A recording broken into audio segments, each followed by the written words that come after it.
I'm not going to stop until one of us is dead or in jail. That bloke is gangland lawyer Zara Gard-Wilson's husband, Lance Simon. And that chilling threat you just heard, that was directed at me. In 2011, Lance stabbed a man to death, but was found not guilty on self-defense grounds. So I took this seriously. So did Victoria Police. My name is Constable Ross from Mordialloc Police. I'm just ringing you in relation to Lance Simon. He's been bailed. The court date is the 7th of Jan at Dandenong. If you have any further questions, just contact Pakenham Police and I'll help you out. But Lance still insists he hasn't been charged.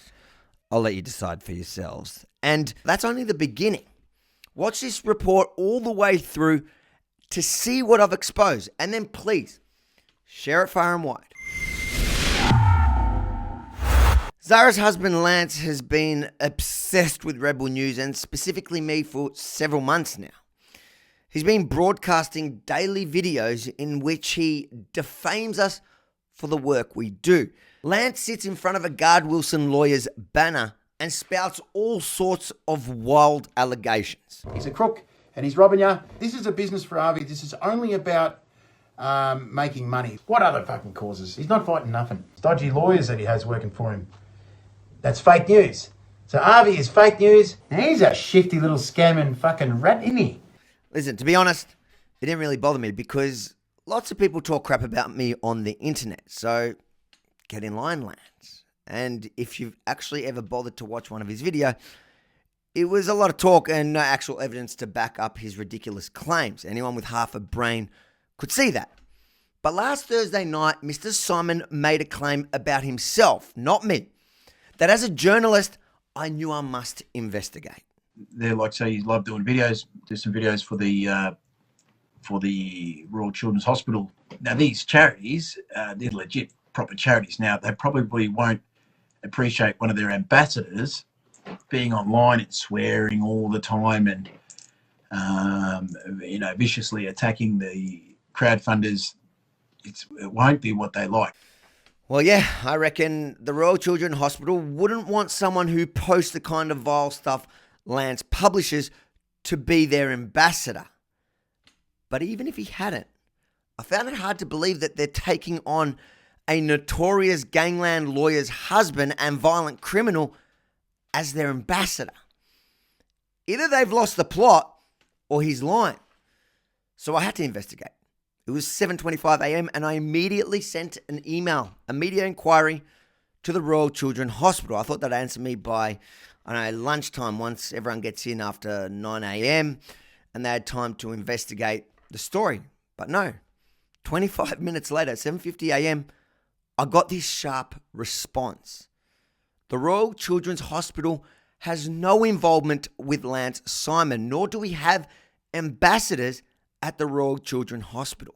I note in the Facebook video, Mr. Simon indicated he would be visiting the Royal Children's Hospital today. However, he will not be able to enter as we have a number of COVID-19 visitor restrictions.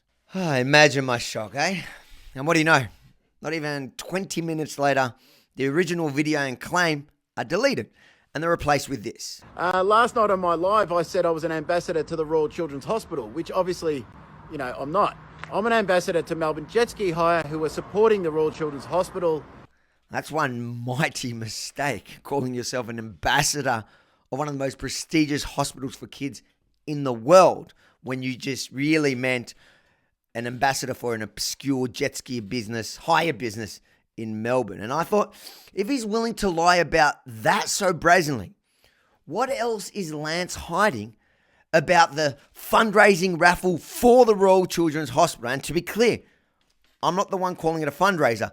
Lance is. Try to call my contact at the Royal Children's Hospital, get him on camera just to explain why we were doing a fundraiser for them, spend my time productively and pay it forward and that type of thing. So, for this Melbourne Jet Ski Hire fundraiser for the Royal Children's Hospital. So I decided to check out the website and I immediately noticed several red flags. Firstly, it was registered in New South Wales, South Australia and the ACT, not in Victoria, even though it's based in Melbourne. Then it also claimed that a portion of your purchased tickets will go to the Royal Children's Hospital, but doesn't specify how much. Then finally, the promoter's address listed in the terms and conditions is none other than the gangland lawyer's office herself. So I decided to call Lance and put the questions to him directly. G'day, Lance. Avi Mini here from Rebel News. How you doing, mate? Hey, Avi, how are you? Keep in mind, I made this phone call before I was sent Lance's death threat. I'm not sure if my investigation prompted his threat, but once I received it, I passed it straight to police and made no other attempt to contact him. You can imagine why. So can you tell me, you know the raffle you've been promoting? The Melbourne jet ski hire. Yeah. Why is it not registered in Victoria as per the Victorian Commission and Gambling Regulation? Oh, you'd have to ask them about that. I don't know much about business. Isn't that what you do? You track down scammers or something? Yeah, I don't think they're a scam. What do you call it? I doubt highly that they're a scam. So, but I don't know much about business side of things. I don't know why you didn't ring them. You could ring them. That's all right. I'll grab the number at the end. Maybe I'll ask them that. But I guess the next question is, why is it registered to your wife's business at level 40, 140 William Street in Melbourne? What's registered? The raffle. I don't know. So you don't know about that either? No, I can give you a number. You can call her and ask her about that if you like. Okay. And on the website it says, and you've been promoting that ticket sales, that a portion of the ticket sales will be going to the Royal Children's Hospital. Do you know how much exactly? I see what you're trying to do. You're trying to get me on a gotcha moment. So I got involved with those guys and they let me go on the ads. So it was, a big compliment for me to be asked to be involved, especially when they're registered with the Royal Children's Hospital. So proceeds go, part of the proceeds go to the Royal Children's Hospital. A substantial proceeds, like it's heaps of money. It's thousands and thousands and thousands of dollars that they give to Royal Children's Hospital. And I asked the wife, checked out with the wife. She said, yep, get on board. It's legit. Why do the terms and conditions not mention anything about the Royal Children's Hospital, any of the funds going to the Royal Children's Hospital? I just answered this question. Mate, you're online all day talking about. Apparently you're online all day talking about scammers, and it seems like. Let me read one of the conditions of this this raffle you've been promoting. It says the promoter may, in its absolute discretion, not accept a particular entry, may disqualify an entry, or cancel the entire promotion at any time without giving reasons and without liability. Mate, I feel like you're part of a scam. Nice try, Harvey. What a surprise. Lance couldn't or wouldn't answer any of the questions and told me to contact his gangland lawyer wife, Zara. So I sent her an email with my questions and quickly received back this response. My practice's only association with Melbourne Jet Ski Hire is as a sponsor, and any questions about their trade promotion should be directed to Melbourne Jet Ski Hire. Of note, my practice's mailing address is Serviced Offices, whereupon thousands of businesses are registered. Okay, that seems a little convenient that the lottery fundraiser her husband is heavily promoting, that he said he only joined on her recommendation, happens to be sponsored, whatever that actually means, and addressed to her office. But no worries. I'm persistent. I emailed the questions to the company. Guess who answered? Her law clerk, which is like a legal secretary. The same bloke that features in some of Lance's videos. Mitch starts off by warning me not to defame their company, then says, sponsors are businesses that have provided their services to assist in the promotion. I'm not sure what Gard Wilson lawyers did to assist in the promotion of Melbourne Jet Ski unless Lance is the Gard Wilson promoter, which would explain why he's often sitting in front of their banners. Then he goes on to say, what you are referring to is a trade promotion, not a raffle. Trade promotions as such are not required for registration in all states and territories, No such permit exists under the Victorian framework, and trade promotion payments to charities are not a legal requirement by law and are made out of goodwill to the stated charity at the discretion of the campaign. Then he goes on to recommend I acquire some legal advice, but I had a better idea. I called the Regulator. In Victoria, raffles can only be run for charitable or community purposes, so for fundraising. You can't run a raffle for personal gain or profit. So businesses can't run raffles, essentially. Okay, so they have to be associated to a charity, is that right? Yes, raising funds for a charity or community organisation. Okay, and So what? every single cent of the raffle has to go to a community or charitable organisation and be run on behalf of the community or charitable organisation with their permissions, and if necessary, a minor gaming permit. And so when would they need the permit? So the permit's required when either standard conditions aren't followed, so that depends on the prize pool value of the raffle, Yep. or when the prize pool value of the raffle is over $5,000. Okay, so a raffle that the prize is $40,000, there would be no reason why it wouldn't be unregistered. It would definitely need to be registered.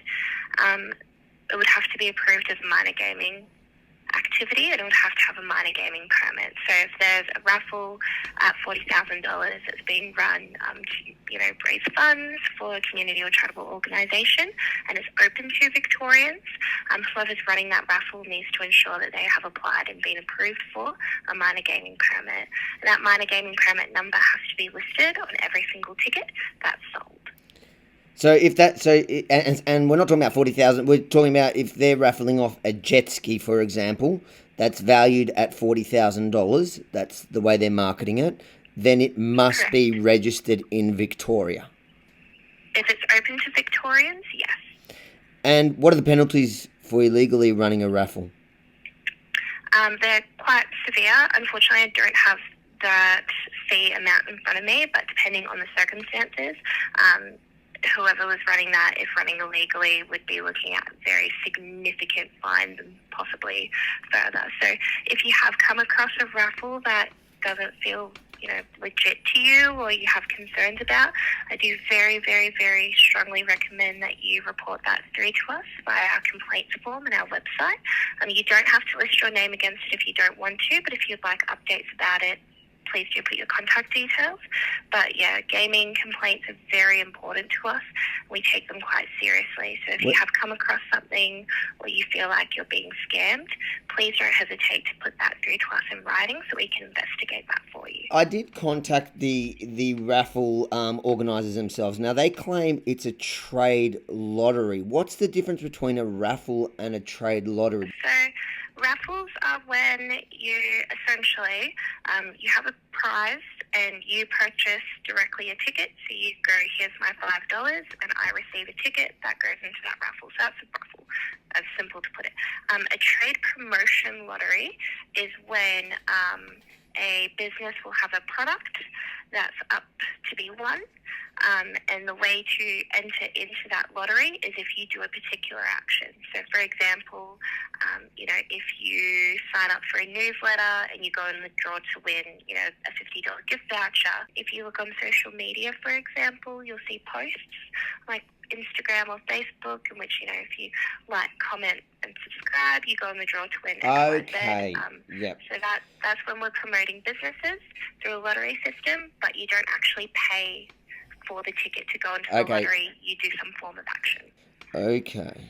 And if a person is purporting to be donating a portion of the ticket sales, but I guess they're not really allowed to sell the tickets in the first place.